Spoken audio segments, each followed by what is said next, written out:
Et si je te disais que, chaque fois que tu essaies de te rapprocher, tu es en réalité en train d'éloigner l'amour de ta vie? 94% des personnes sabotent leurs relations à cause d'une erreur invisible. Pendant que tu appliques des conseils modernes qui promettent des formules magiques, les anciens stoïciens, eux, avaient déjà trouvé le secret qui transforme la froideur en désir ardent. Cette vidéo va te révéler la méthode oubliée que les philosophes stoïciens utilisaient pour provoquer une attraction immédiate et incontrôlable. Il ne s'agit ni de jeu, ni de manipulation, mais d'un principe psychologique si puissant qu'il a été réduit au silence pendant des générations. T'es-tu déjà demandé comment certaines personnes, sans être particulièrement belles, parviennent à éveiller des passions intenses? La clé ne réside pas dans ce qu'elles montrent, mais dans ce qu'elles cessent d'offrir. C'est ce qu'on appelle la technique du vide émotionnel stoïque. Cette méthode a ravivé des relations brisées, les rendant plus profondes que jamais. Et je te l'assure, après avoir vu cette vidéo, la personne qui semblait s'être éloignée pourrait bien commencer à te rechercher, comme si elle n'avait plus le choix. De nouvelles études confirment que ce principe active les mêmes circuits cérébraux que les addictions les plus puissantes. Écris « Pouvoir stoïque » dans les commentaires pour activer ton subconscient et renforcer l'effet de cette stratégie dans ta vie amoureuse. Imagine un instant, tu es face à cette personne que tu désires tant. Ton cœur s'accélère, tes pensées s'en mêlent. Ce que peu de gens comprennent, c'est que cet état d'anxiété et de désir débordant est justement ce qui éloigne le plus celui ou celle que tu veux attirer. Les stoïciens, il y a plus de 2000 ans, ont découvert une vérité cruciale. Le vide ne repousse pas, il attire.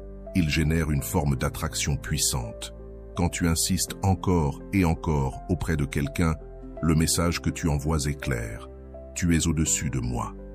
Ce déséquilibre émotionnel tue toute chance d'une attraction sincère. Le pouvoir du vide fonctionne à l'opposé de tout ce qu'on nous a toujours enseigné. Il ne s'agit pas d'insister, mais de créer une absence que l'autre voudra combler. Tu as sans doute remarqué que ceux qui attirent le plus sont souvent ceux qui cherchent le moins d'attention. Ce n'est pas un hasard. Le secret du vide réside dans ta force intérieure, dans cette autonomie émotionnelle que les stoïciens considéraient comme une vertu sacrée. Quand tu cesses de courir après quelqu'un, quelque chose change dans la façon dont on te perçoit. La psychologie moderne le confirme. On valorise ce qui est rare, ce qui n'est pas facilement accessible. Lorsque tu deviens une personne complète, qui ne cherche plus à combler ses vides avec autrui, tu deviens un mystère, et un mystère attire. Le vide magnétique casse le schéma toxique de celui qui fuit et de celui qui poursuit. Combien de fois as-tu vu quelqu'un supplier pour de l'attention et être ignoré? Et, comme par magie, quand cette personne lâche prise et recommence à vivre sans rien attendre, l'autre revient. Ce n'est pas de la manipulation. Ce n'est pas une stratégie creuse.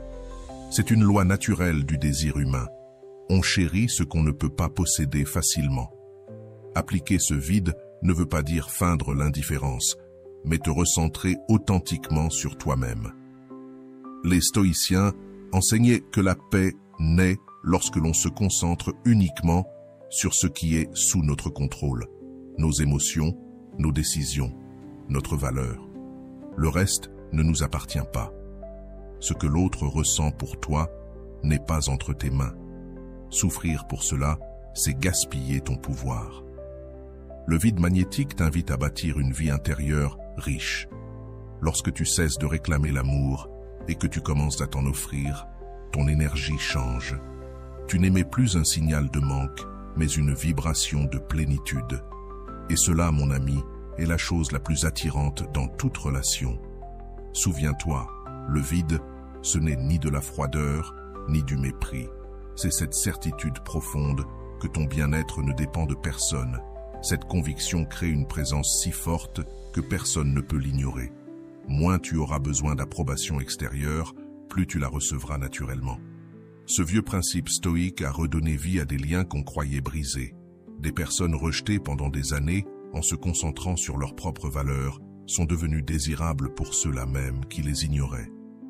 Non pas parce qu'elles ont changé les autres, mais parce qu'elles se sont transformées elles-mêmes. Le vide magnétique fonctionne parce qu'il s'aligne avec une vérité éternelle du cœur humain. Nous désirons ce que nous sentons juste hors de portée, pas quelque chose d'impossible, mais assez distant pour provoquer l'élan du désir et de l'action. Avant de continuer, si tu n'es pas encore abonné à ma chaîne YouTube, je t'invite à le faire dès maintenant. En t'abonnant, tu seras informé de toutes mes nouvelles vidéos, ce qui te permettra de ne rien manquer de contenu précieux. Le deuxième principe stoïque qui va bouleverser tes relations, c'est le compromis sentimental. Cette idée est aussi simple que percutante. Celui qui investit le plus d'émotions dans une relation en détient souvent le moins de pouvoir. C'est une vérité inconfortable que beaucoup préfèrent ignorer, mais que les stoïciens avaient parfaitement saisie. Quand tu exprimes sans cesse tes émotions, quand tu es toujours disponible, quand tu mets l'autre au-dessus de toutes tes priorités, tu fais une dépense affective excessive. Et comme toute dépense déséquilibrée, le retour est généralement faible, voire destructeur. Les stoïciens savaient que l'harmonie est essentielle, surtout dans les relations humaines. Une personne sage ajuste son investissement émotionnel à ce qu'elle perçoit en retour. Il ne s'agit pas de manipulation, mais d'équilibre, de respect envers soi-même et de protection de son intégrité émotionnelle. Pose-toi cette question. Combien de fois as-tu offert ton âme entière pour ne récolter que indifférence? Cette dynamique toxique naît justement d'un déséquilibre dans l'engagement affectif. Quand une personne donne tout sans recevoir, l'autre finit par considérer cela comme acquis, et donc comme moins précieux. Voilà pourquoi tant de relations s'effondrent lentement. L'un donne toujours plus pour retenir l'attention, l'autre donne de moins en moins. Le résultat est prévisible: frustration, rejet, séparation. Le principe stoïque du compromis sentimental t'enseigne à doser intelligemment ton énergie émotionnelle. Ton temps, ta bienveillance, ton affection, ta vitalité sont des ressources précieuses. Tu dois les investir là où elles sont reconnues et honorées, pas là où elles sont gaspillées. Et alors, quelque chose de magnifique se produit. Ceux qui te prenaient pour acquis commencent à te redécouvrir. Ta disponibilité devient précieuse, ta présence devient rare et donc mémorable. Un engagement sentimental équilibré crée du respect réciproque. Quand deux personnes sentent qu'elles donnent et reçoivent équitablement, l'amour peut croître, sans peur, sans manipulation. Cette justice intérieure, c'est exactement ce que les stoïciens recherchaient dans toutes leurs interactions. Beaucoup confondent cet équilibre avec de la froideur ou du désintérêt. Mais c'est tout le contraire. C'est honorer ta propre dignité. C'est refuser de te vider pour quelqu'un qui, lui, ne bouge pas un doigt pour toi. Alors, comment mettre cela en pratique dès aujourd'hui? Commence par une analyse honnête de tes relations. Où te surinvestis-tu émotionnellement? Qui reçoit toujours, sans jamais donner en retour? Une fois ces déséquilibres identifiés, commence à corriger cela petit à petit. Tu n'as pas besoin de drames ou de discours. Redirige simplement ton temps et ton énergie vers des activités qui te nourrissent et vers des gens qui voient ta valeur. Tu verras que, comme par enchantement, ceux qui te négligeaient vont ressentir ton absence et commencer à te chercher. Ce principe stoïque a sauvé des milliers de cœurs brisés à travers les siècles. Non pas parce qu'il t'apprend à manipuler, mais parce qu'il t'apprend à t'honorer. Ce n'est pas pour plaire aux autres que l'on revient à soi, mais parce que cela nous réintègre à notre essence profonde. L'estime de soi constitue le fondement de toute relation saine avec autrui. La société contemporaine nous a persuadés que nous devons exprimer chaque émotion, communiquer chaque pensée, exposer en permanence nos aspirations.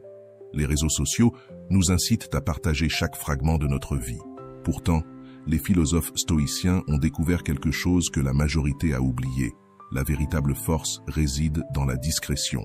La puissance silencieuse ne signifie pas mutisme ni isolement. Elle incarne la capacité à gérer ce que l'on exprime et surtout à choisir le moment juste pour le faire. Dans le domaine des relations sentimentales, celui qui s'exprime avec modération produit un impact bien plus fort lorsqu'il choisit enfin de parler. C'est comme une note rare dans une mélodie. Tout le monde la remarque, précisément parce qu'elles ne dominent pas sans cesse la composition. As-tu déjà remarqué que les personnes qui parlent sans arrêt finissent par ne plus être écoutées, alors que celles qui écoutent davantage et parlent avec parcimonie captent toute l'attention lorsqu'elles prennent enfin la parole? Les stoïciens avaient compris ce mécanisme et l'appliquaient dans leurs relations avec des résultats étonnants. En cultivant la puissance silencieuse, tu crées une aura de mystère autour de toi, pas parce que tu prétends être quelqu'un d'autre, mais parce que tu choisis consciemment ce que tu partages. Ce trait suscite une curiosité naturelle chez les autres. L'esprit humain est programmé pour résoudre des énigmes, pour combler les vides. Lorsque tu ne te livres pas totalement, l'autre commence à réfléchir davantage à ton sujet, à essayer de te comprendre. Repense aux liens qui t'ont marqué. N'est-il pas vrai que les personnes qui t'ont le plus fasciné étaient souvent celles que tu ne comprenais pas complètement, celles qui continuaient à te surprendre, même après longtemps? La puissance silencieuse te permet de devenir cette personne captivante, celle qui suscite un intérêt constant. Les stoïciens considérèrent la maîtrise de soi comme une vertu fondamentale. Ils régulaient leurs paroles aussi soigneusement que leurs actes. Ils savaient qu'à chaque mot prononcé devait correspondre une intention et une pertinence. Dans notre monde actuel, cela implique d'éviter les bavardages superficiels, les messages incessants sans profondeur, les élans émotionnels précipités. La puissance silencieuse se manifeste aussi dans ta capacité à garder tes réussites pour toi-même. À une époque où tout le monde expose immédiatement ses exploits, celui qui les garde en réserve éveille une curiosité irrésistible. Les gens veulent naturellement en savoir plus sur une personne qui ne cherche pas à obtenir une validation constante. Quand tu appliques ce principe à tes relations, tu te mets à communiquer avec intention. Chaque message envoyé, chaque appel passé, chaque rencontre suggérée prend une signification véritable. Cela tranche avec la communication abondante mais vide qui caractérise la majorité des échanges actuels. La puissance silencieuse ne signifie pas devenir froid ou distant. Elle privilégie la qualité à la quantité. Quand tu parles moins, mais que chaque mot est chargé de sens, ta présence devient bien plus marquante. C'est comme un réalisateur qui sait exactement quand utiliser le silence pour créer de l'intensité et de la profondeur. Une autre dimension de ce principe est la réponse mesurée face aux provocations. Lorsque quelqu'un tente de troubler ta paix intérieure avec des remarques désobligeantes ou un comportement irritant, la puissance silencieuse te permet de ne pas réagir impulsivement. Cette faculté à garder ton calme est extrêmement séduisante, car elle témoigne d'une véritable solidité intérieure. Les stoïciens enseignaient que la personne sage ne parle que lorsqu'elle a quelque chose de précieux à dire. Dans le contexte amoureux, cela signifie que tu n'as pas besoin de combler chaque silence, ni de répondre instantanément à chaque message, encore moins de tout verbaliser. Le silence que tu crées devient un espace sur lequel l'autre projette ses propres pensées à ton sujet. Des figures historiques comme Cléopâtre ou Napoléon maîtrisaient l'art de la puissance silencieuse dans leurs relations. Ils ne révélèrent pas toutes leurs intentions d'emblée. Ils dosaient l'information, créant ainsi une aura magnétique qui attirait inévitablement ceux qui les entouraient. La puissance silencieuse transforme radicalement la dynamique d'influence dans une relation. Celui qui parle moins dirige subtilement la conversation. Celui qui en dit moins suscite plus d'intérêt. Celui qui écoute davantage comprend mieux. Ce sont des vérités intemporelles que les stoïciens ont parfaitement saisies et qui demeurent tout aussi efficaces dans notre monde hyper connecté. Ce que la plupart des gens ne comprennent pas au sujet du magnétisme personnel, c'est qu'il ne repose pas sur ce que tu fais, mais sur ce que tu es. La véritable fascination, selon les principes stoïciens, ne dépend ni de ton physique, ni de ton statut social, ni de ta capacité à bien parler. Elle naît de quelque chose de bien plus profond, ta relation avec toi-même et avec ton environnement. Les stoïciens ont révélé que la vraie séduction vient de la cohérence intérieure. Lorsque tes pensées, tes paroles et tes actes sont en harmonie, tu dégages une authenticité puissante qui attire naturellement les autres. Cette cohérence est extrêmement rare dans une société où beaucoup vivent en contradiction permanente entre ce qu'ils pensent, ce qu'ils disent et ce qu'ils font. As-tu déjà rencontré quelqu'un qui, sans être particulièrement séduisant selon les standards classiques, exerce un pouvoir d'attraction étonnant? Ce phénomène vient justement de son alignement intérieur. Il ne cherche pas à impressionner. Il ne raconte pas une chose pour ensuite agir autrement. Il est simplement lui-même en toutes circonstances. Et cette sincérité est magnétique. Si vous êtes arrivé jusque-là, écrivez en commentaire « Je mérite d'être aimé ». Le magnétisme irrésistible repose aussi sur la paix intérieure. Les stoïciens cultivaient l'ataraxie, cet état d'imperturbabilité qui permet de rester calme, même dans l'adversité. Cette tranquillité intérieure, cette capacité à garder son sang-froid là où les autres réagissent avec peur ou colère, est une forme de pouvoir d'attraction redoutable. Elle fait de toi un refuge stable au milieu du tumulte. Enfin, une autre dimension essentielle du magnétisme irrésistible, c'est la connaissance de soi. Les stoïciens consacraient chaque jour un moment pour analyser leurs pensées, leurs émotions, leurs actes. Ils savaient précisément qui ils étaient, quels principes les guidaient et ce qu'ils désiraient vraiment de la vie. Et c'est cela qui transparaît dans ta manière d'être. Il n'y a rien de plus séduisant que quelqu'un qui sait exactement qui il est et ce qu'il veut. Le véritable pouvoir d'attraction commence à l'intérieur. Beaucoup vivent en essayant de plaire aux autres. Pourtant, ceux qui possèdent des valeurs solides et vivent selon ces valeurs, indépendamment des pressions sociales, inspirent un profond respect. Cette fermeté de caractère agit comme un phare de stabilité dans un monde instable, attirant naturellement ceux qui cherchent un repère. Le principe stoïcien qui consiste à se concentrer uniquement sur ce qui est sous notre contrôle renforce considérablement notre pouvoir d'attraction.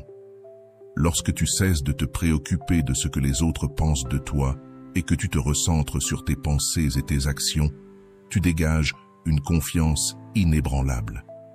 Cette confiance n'est pas de l'arrogance, mais une certitude calme. Quoi qu'il arrive, tu sauras faire face. La gratitude constante, elle aussi chère aux stoïciens, augmente ton rayonnement personnel.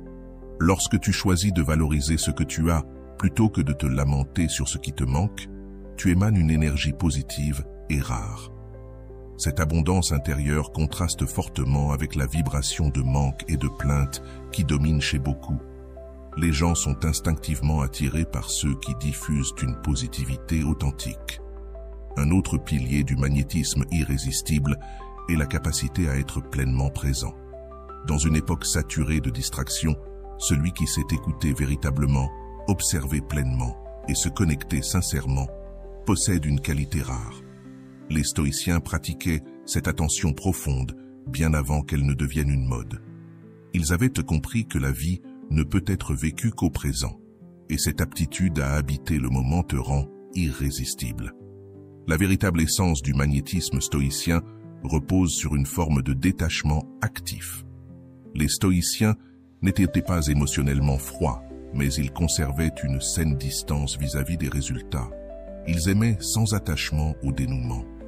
Aimer profondément sans dépendre de l'autre engendre un type d'attraction complètement différent, basé non sur le besoin, mais sur la liberté.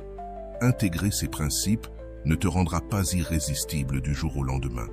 Comme toute vertu stoïcienne, cela demande du temps et une pratique constante. Mais au fur et à mesure que tu les incarnes, la qualité de tes relations change. Tu n'auras plus besoin de convaincre ou de courir après les autres. Ils viendront d'eux-mêmes, attirés par cette force silencieuse que tu cultives en toi. Ce que beaucoup ignorent, c'est que l'attraction agit principalement à un niveau inconscient.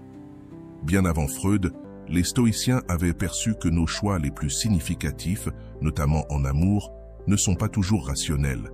Ce sont nos désirs inconscients qui dirigent nos affinités. Et celui qui comprend cela détient un immense pouvoir de transformation relationnelle. Notre esprit désire ce qu'il perçoit comme précieux. Et c'est ici que réside un secret stoïcien. La valeur n'est pas objective. Elle est interprétée subjectivement à travers des signaux subtils. Quand tu te montres trop accessible ou trop démonstratif, tu renvoies une impression d'abondance. Et ce qui est abondant notre esprit le juge moins précieux, même si consciemment nous pensons le contraire. C'est le paradoxe du désir. Plus tu fais sentir que tu désires quelque chose, moins tu deviens désirable. Les stoïciens avaient compris cela. Ce n'est pas une question de simuler l'indifférence, mais de comprendre que ta vraie valeur ne dépend pas de l'approbation extérieure. Le désir inconscient s'active quand il perçoit des signes de grande valeur intérieure, la maîtrise de soi, le calme face à l'adversité, la capacité à poser des limites, l'indépendance émotionnelle. Ces qualités stoïciennes déclenchent automatiquement un attrait profond chez les autres, car elles reflètent une richesse psychologique et émotionnelle rare. Les stoïciens avaient un exercice simple mais puissant. Vis comme si tu n'avais besoin de personne, mais choisis d'aimer librement. Cette posture intérieure transforme radicalement tes relations. Tu ne viens plus vers les autres par manque, mais par plénitude. Et cette transformation se manifeste à travers des signaux subtils, mais puissants, que les autres captent inconsciemment. Notre subconscient évalue constamment les personnes autour de nous comme partenaires potentiels. Il recherche des indices non seulement physiques, mais aussi psychologiques. En cultivant la discipline, la force intérieure et l'équanimité, tu actives automatiquement ces mécanismes de désir inconscient. Un autre aspect fascinant du désir est la combinaison de familiarité et de mystère. Nous sommes attirés par ce qui est familier, mais avec une touche d'originalité. Les stoïciens savaient rester proches des autres tout en préservant leur individualité. Cette proximité avec l'espace crée un intérêt renouvelé et un désir qui dure dans le temps. Le principe de rareté est essentiel. Il ne s'agit pas de manipuler ton accessibilité, mais de respecter ton temps et ton énergie.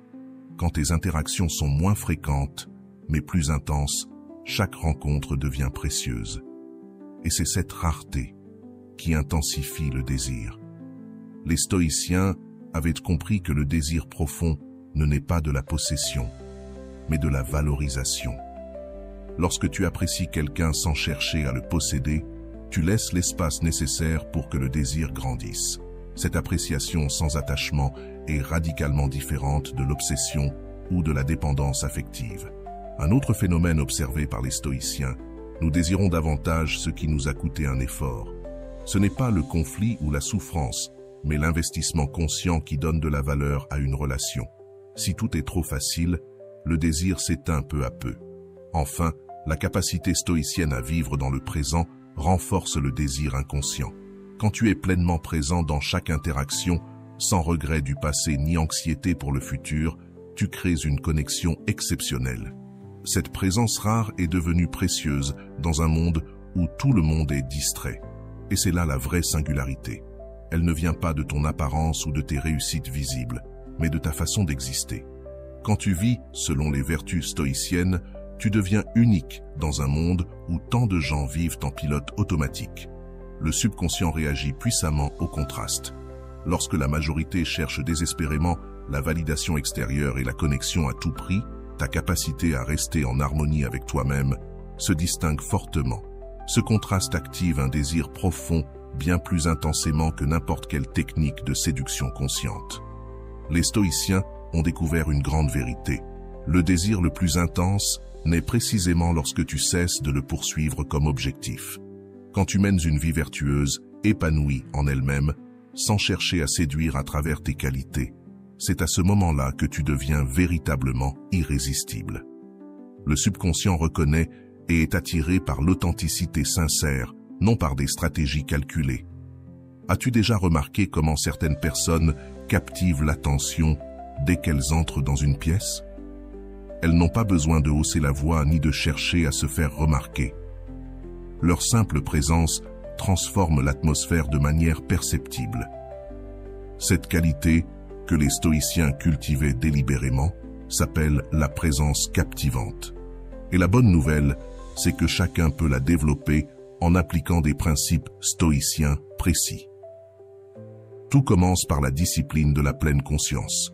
Dans un monde où la plupart vivent distraits, tiraillés entre les regrets du passé et les peurs de l'avenir, celui qui est pleinement présent devient immédiatement remarquable. Habiter l'instant présent confère à tes interactions une profondeur véritablement captivante. Les stoïciens savaient que la qualité de ta présence dépend directement de la qualité de tes pensées.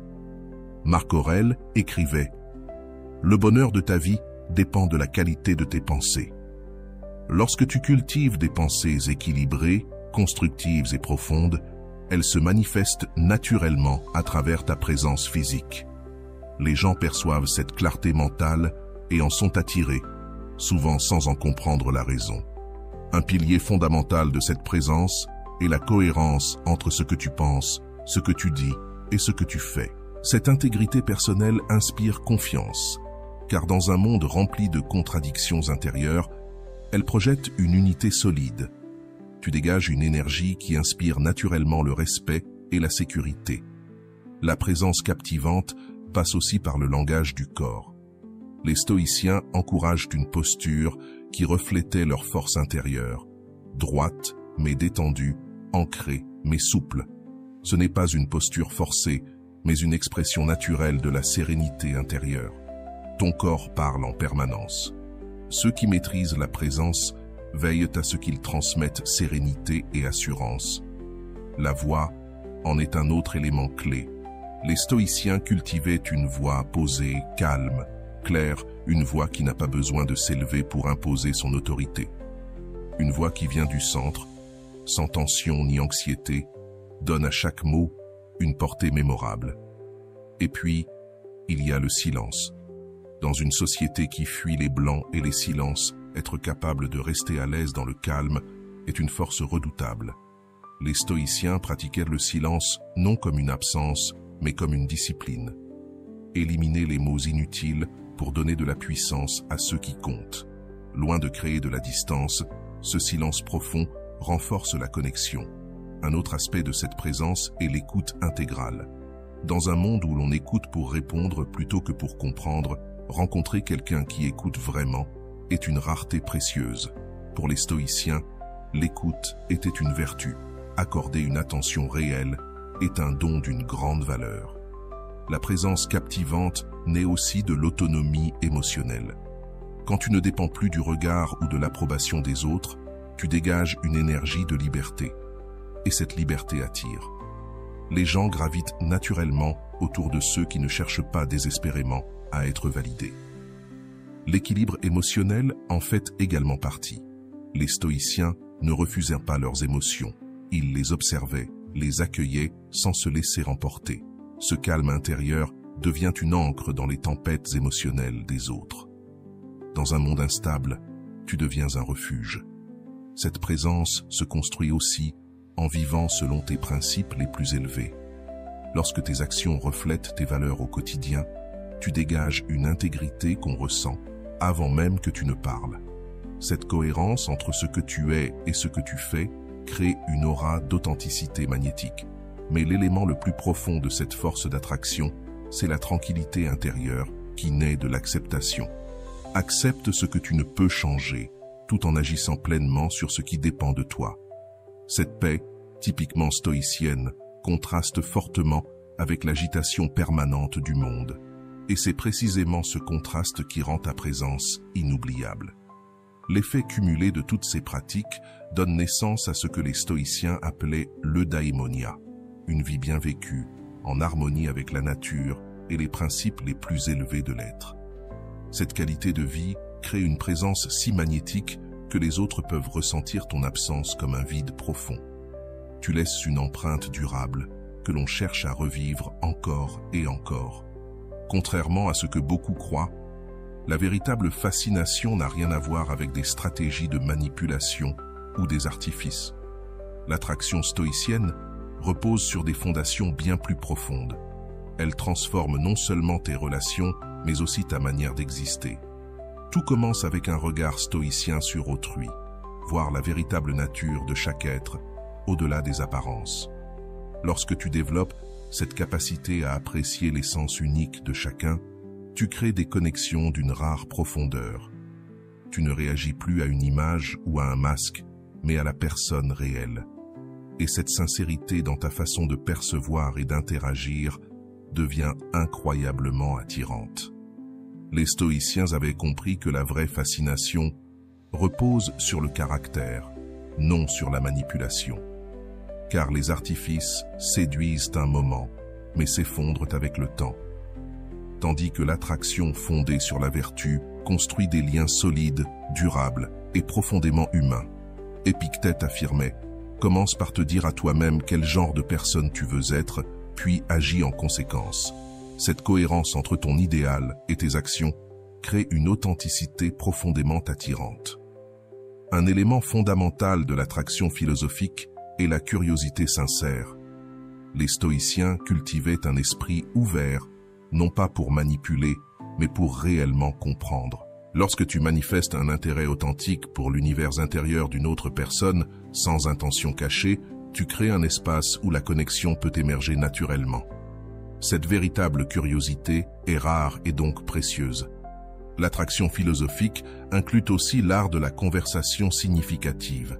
Dans un monde saturé de dialogues superficiels, celui qui sait mener une conversation vers des territoires profonds exerce une influence unique. Les stoïciens excellaient dans l'art de poser des questions qui poussent à la réflexion, donnant naissance à des échanges inoubliables. Une autre dimension fascinante de cette forme d'attraction est la vulnérabilité consciente. Contrairement aux idées reçues, les stoïciens ne refoulaient pas leurs émotions, ni ne cachèrent leurs faiblesses. Ils choisissaient simplement avec soin le moment et la manière de les partager. Cette vulnérabilité stratégique, exprimée avec force intérieure, génère des liens profonds et sincères. L'esprit d'humour est également un pilier de l'attraction philosophique. Les stoïciens valorisaient la capacité à rire, surtout de soi-même, comme un signe de sagesse. Un humour né de la perspective et de l'auto-observation et non du mépris des autres rend les échanges plus légers et donc plus attirants. Ne pas se prendre trop au sérieux tout en s'engageant profondément dans la vie crée une séduction paradoxale mais puissante. L'attraction philosophique opère aussi par contraste. Dans un monde où chacun cherche à impressionner, celui qui se présente sans artifice ni masque émerge naturellement. Ce contraste entre ton authenticité et la superficialité ambiante te rend immédiatement intrigant. Les stoïciens pratiquaient ce qu'on pourrait appeler une présence captivante, la capacité d'être si pleinement présent que ton attention devient un cadeau rare. À une époque où l'attention est dispersée, être là, vraiment là, est l'un des attraits les plus puissants. Autre aspect essentiel, l'amour sans attente. Les stoïciens comprenaient que l'amour le plus fort est celui qui se donne librement, sans rien exiger en retour. Non pas parce qu'on tolère l'inacceptable, mais parce que notre bien-être ne dépend pas de la réponse de l'autre. Cette liberté émotionnelle engendre des liens fondés sur le choix conscient et non sur le besoin ou la dépendance. La patience stratégique est aussi au cœur de cette philosophie.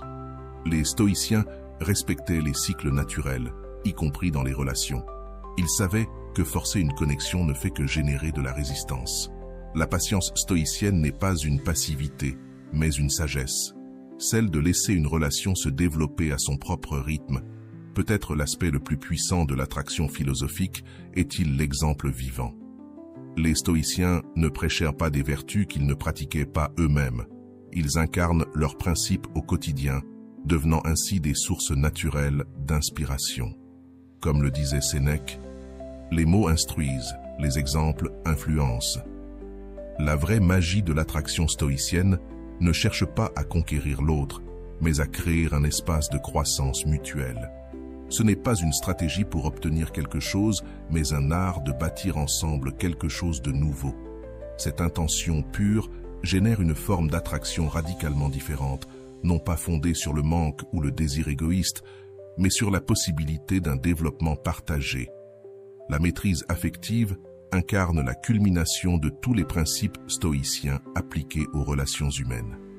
Il ne s'agit pas de contrôler l'autre, mais de cultiver l'excellence dans l'art d'aimer véritablement. Ce niveau de relation émerge lorsque tous les éléments précédents s'intègrent naturellement. Il transforme en profondeur la dynamique de toute interaction. L'essence de la maîtrise affective stoïcienne repose sur une grande vérité.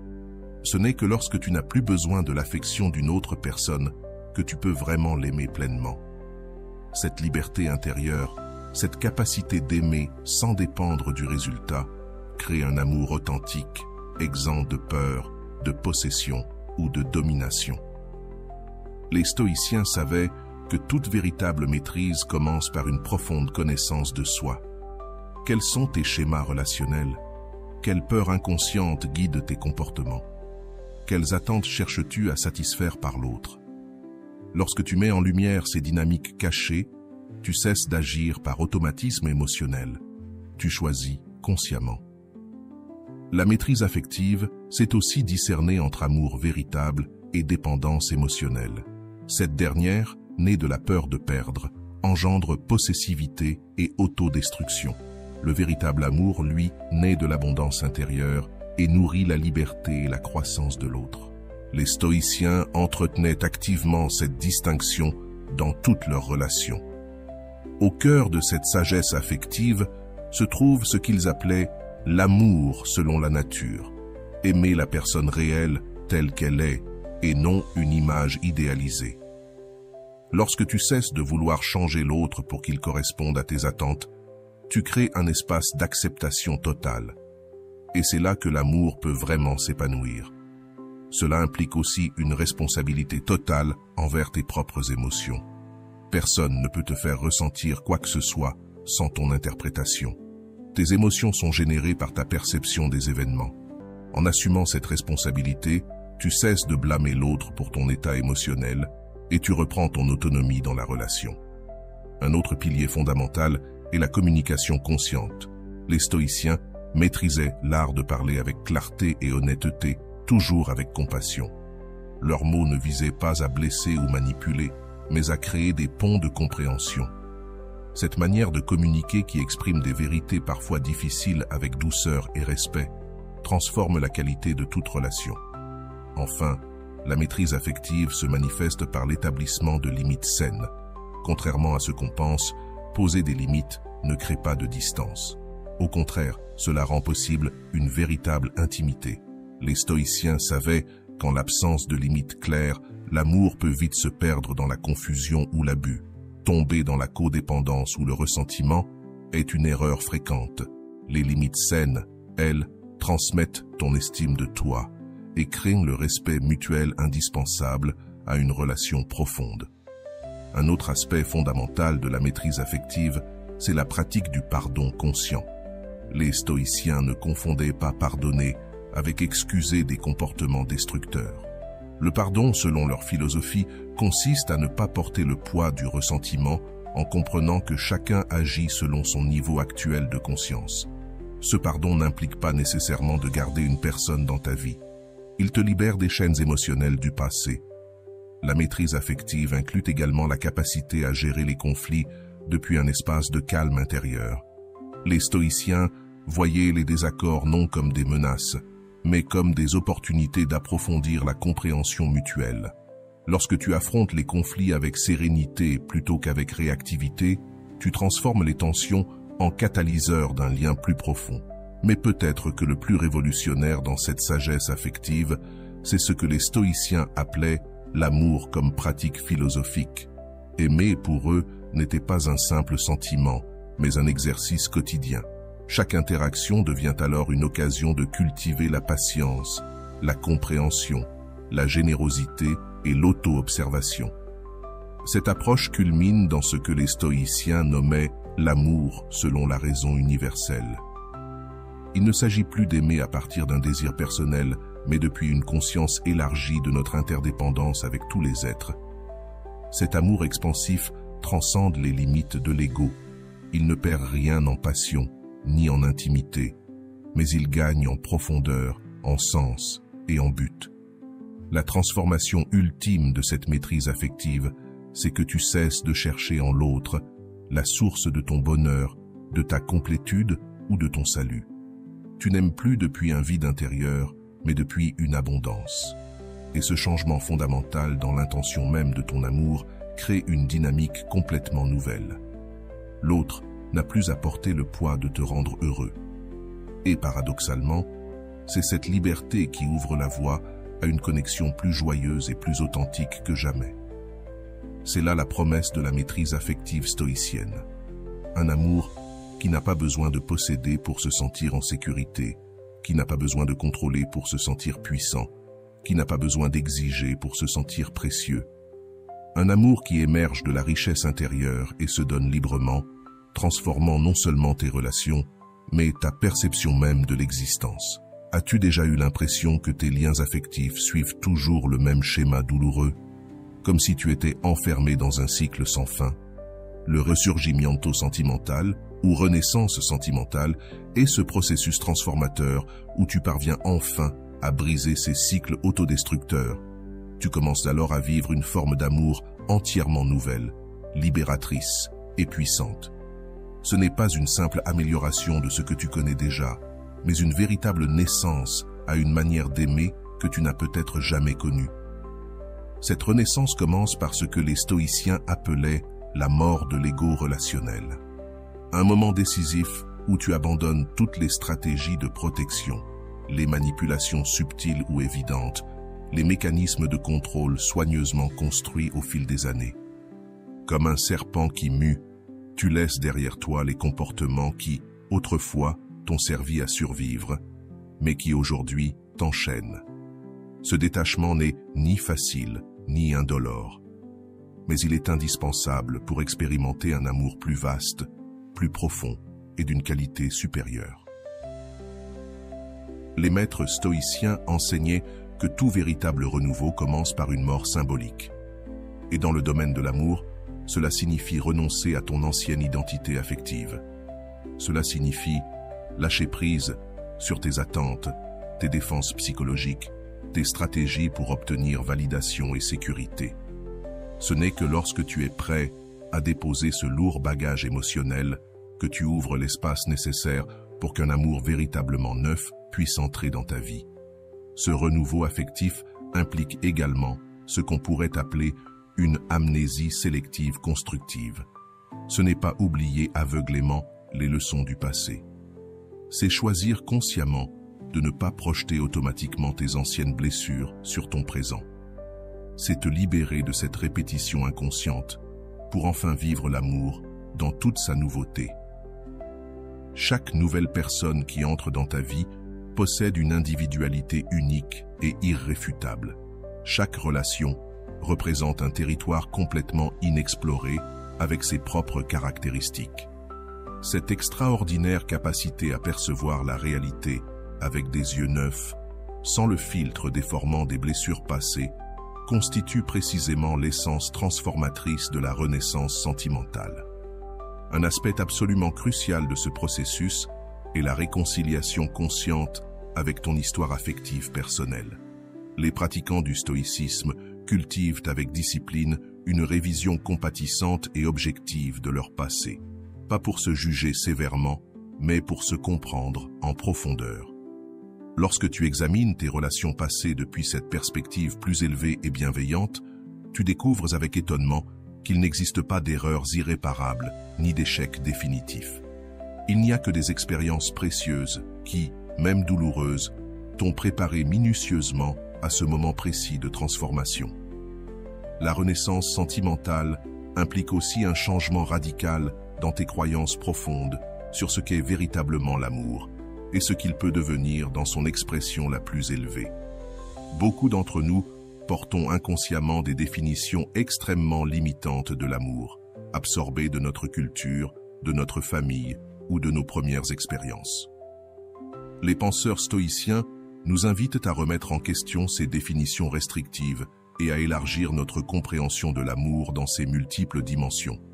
Ce questionnement ouvre la porte à des possibilités relationnelles extraordinaires que tu n'aurais peut-être jamais imaginées. Un autre pilier fondamental de ce processus est ce que les stoïciens appelleraient une réceptivité radicale à la vie. Une attitude révolutionnaire qui consiste à permettre consciemment à la vie de te surprendre, à créer l'espace pour que l'amour authentique te trouve de manière inattendue et merveilleuse. Trop souvent, nous nous fermons prématurément à des connexions potentiellement transformatrices, simplement parce qu'elles ne correspondent pas à nos attentes rigides ou à nos plans méticuleux. La renaissance sentimentale, c'est aussi oser ouvrir ton cœur à l'inconnu, avec une confiance renouvelée en ta capacité à traverser toute expérience que le destin placera sur ta route. Elle se manifeste également comme une relation nouvelle avec ta propre vulnérabilité. Au lieu de la voir comme une faiblesse honteuse à cacher, tu commences à l'expérimenter comme une source puissante de connexion humaine authentique. Contrairement à ce que beaucoup pensent, les stoïciens ne réprimaient pas leurs émotions. Ils les vivaient pleinement, mais consciemment, sans les laisser les gouverner.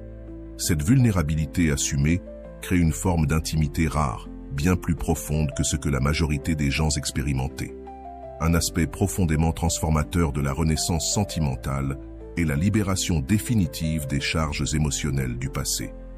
Comme le disait Épictète, ce ne sont pas les choses qui nous troublent, mais notre interprétation de celles-ci. Lorsque tu revis ton histoire avec une perspective de croissance, les blessures perdent progressivement leur emprise sur ton présent.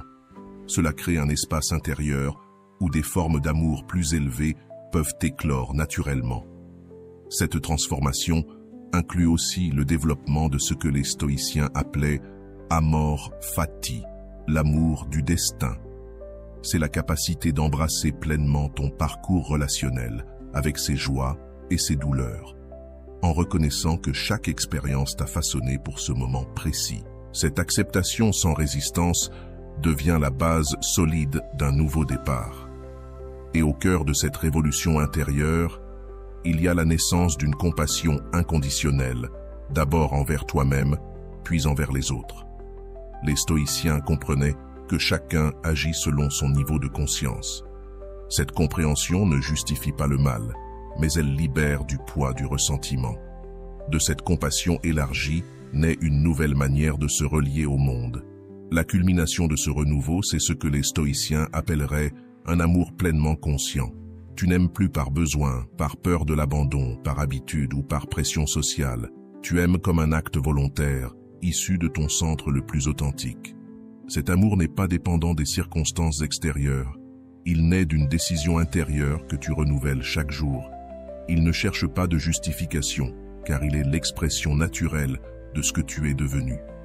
Soyons honnêtes, cette transformation ne se produit pas en une nuit.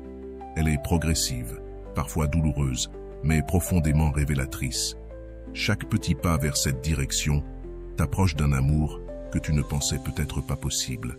Un amour qui t'élève, qui te libère et qui te renforce. La renaissance sentimentale est, au fond, une évolution consciente vers une manière d'aimer radicalement nouvelle.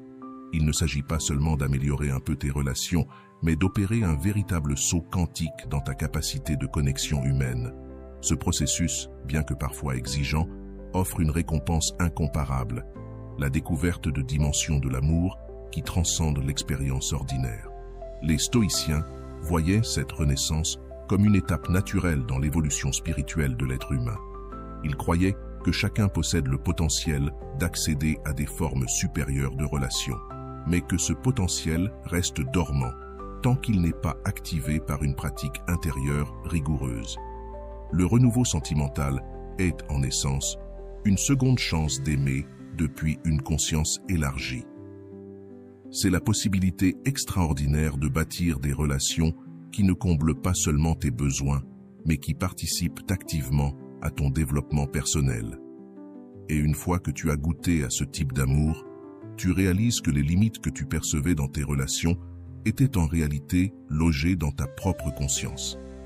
Si ces enseignements stoïciens ont résonné en toi, je t'invite à t'abonner à cette chaîne. Ton abonnement me permet de continuer à partager ces connaissances précieuses qui ont transformé tant de vies et t'intègre à une communauté engagée dans la croissance personnelle. Les stoïciens nous rappellent que la gratitude est une vertu essentielle. S'abonner, c'est une manière simple mais puissante de manifester cette gratitude tout en t'assurant de ne manquer aucun des outils de transformation que je continuerai à proposer ici. Comme le disait Marc Aurèle, ce n'est pas l'accumulation de savoir qui transforme, mais la pratique quotidienne de la sagesse.